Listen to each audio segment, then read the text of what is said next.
पर तो के नबी करे न मनी दोस अल्लाह वजह कर उन मदीने जे मीर खे चयो उखरज मिन मदीना निकल साजे गोटमा निकल साजे शहर मां हुजूर फरमायो ओ मके जा वडेरो ओ मके जा सरदारो हाल बुधो भली तव्हां मुंहिंजी दावत क़बूल न कयो तव्हां भली कलमो न पढ़ो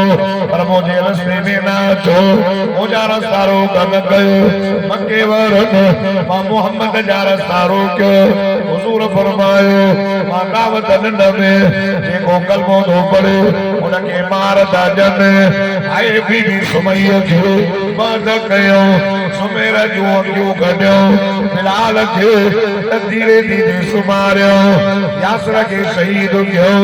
ओ सरदारो तव्हां भली मुंहिंजो कलमो न पढ़ो पर मुंहिंजी रस्ता रोक न कजो छॾे ॾियो ओ ग़रीबनि ॾे वञा हारे ॾे वञा मज़दूरनि ॾे वञा गरीब हारी मजदूर मां मोहम्मद करीम जी दावत क़बूल कर मुंहिंजो कलमो भी पढ़ंदा त मां मोहम्मद जो साथ भी ॾींदा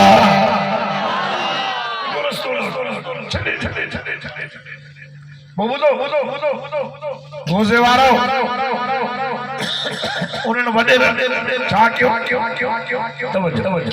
उन्हनि छा कयो चीणे वो छोड़ा गुंडा गुंडा गुंडा गुंडा गुंडा घुराए नबी सिंह सल्लल्लाहु अलैहि वसल्लम उन्हनि सरदार गुंडा गुंडा घुराया शराबी नशाई अरे आयो तो चल थोरो आयो तो चल पत्थर हनस पत्थर मदीने जे मीरा मिला जे नाले इमामुल अंबिया सदको वजा से सल्लल्लाहु अला मुहम्मद सल्लल्लाहु अलैहि वसल्लम फरमायो मां पंहिंजे गुलाम खे वठी करे निकिरी पियो में पोयां जनबो पत्थरनि दा ॿिया खुदा जी सां जो कसम चरियो शायर मजनून तवंदा ॿिया धन